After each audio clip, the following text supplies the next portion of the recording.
Okay, so I want to give a little review to WrestleMania 42. I'm not going to go over every match, just kind of notable moments. First of all, I want to start off with saying hats off to Speed. I thought he did tremendous for his first real WWE match. Not really much to say there. I thought he did what he had to do, and I thought he broke his ribs on that frog splash. All right, the matches they were all too short. This is WrestleMania. None of them had time to breathe, and when they were starting to go somewhere, it just ended. And then if you weren't watching on ESPN, you got just spammed with this Hulk Hogan ad that was promoting his documentary that's coming up. And if you actually add up how much time each woman got for their match, Hulk Hogan appeared more than they did. Hulk Hogan appeared more than the woman got to wrestle. It's ridiculous. All right, Gunther versus Seth Rollins. Best match of night one, without a question. Seth always shows up for Mania. He had a really cool entrance. I dig the contacts and the smoke coming out of the jacket. That was very good. Gunther, I think he gets too much hate. I think he's a phenomenal in-ring talent.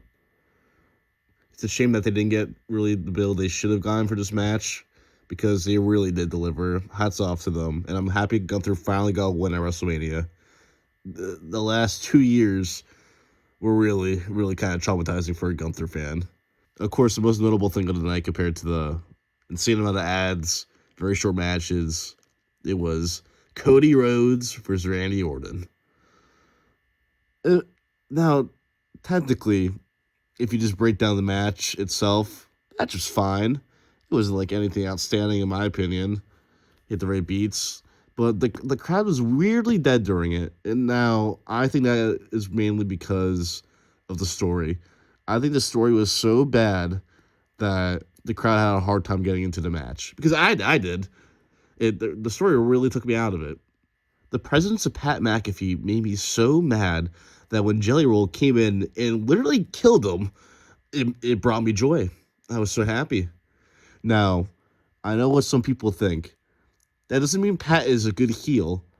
I just hated the story so much, and he ruined it, that when he died, it brought me joy. And I'm a fan of the show. I like the Pat McAfee show. I'm not even a Pat McAfee hater. The storyline was just stupid. It should not have happened. As the match was going on, of course, you had the ref bump. And then, to my fury, Pat came running down in a referee's shirt. And I thought that's how Randy was going to win this title. I thought Pat McAfee was actually going to help him win the title. And that is how Randy should win his 15th. But if it was going to happen like that, whatever.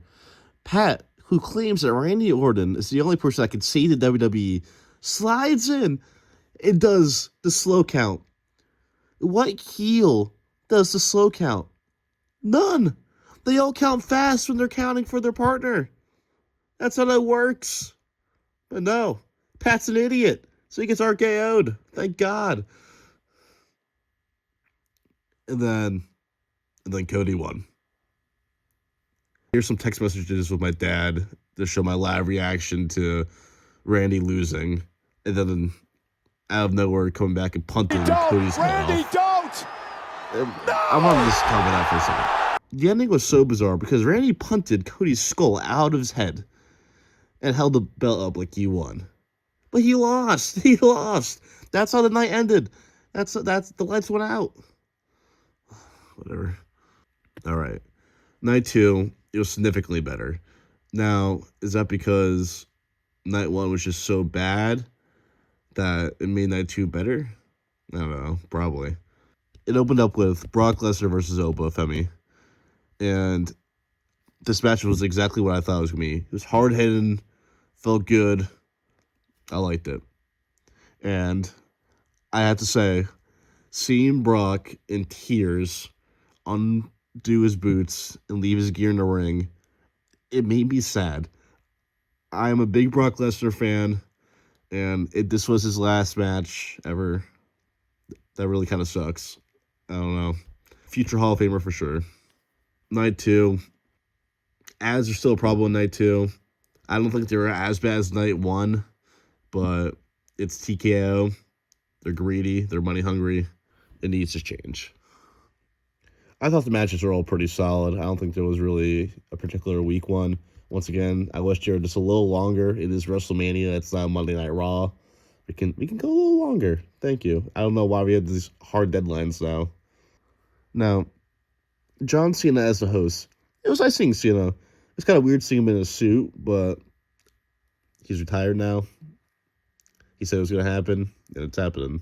It was good to see him.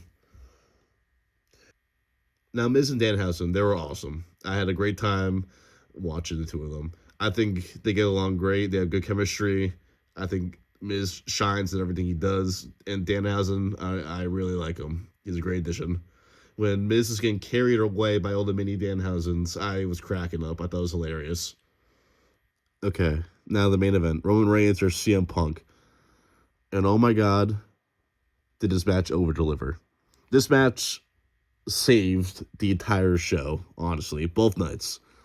It was so beyond good. I thought it was going to end so many different times. When they kept going into the submissions, I thought it was going to end, but it went on for like another 10 to 15 minutes. It was great. No criticisms at all for that. Bravo. Well earned. This felt like the main event that CM Punk deserved and has earned. Overall, I'll give the show a 5 out of 10, I guess. I don't know. Roman Reigns and CM Punk really carried that heavily. I kind of disappointed with WrestleMania as a whole, which honestly I should have expected. I made a whole video about how poor the build-up to Mania was. You should check that out. And if you liked my review, give a good old like and subscribe. All right. Adios.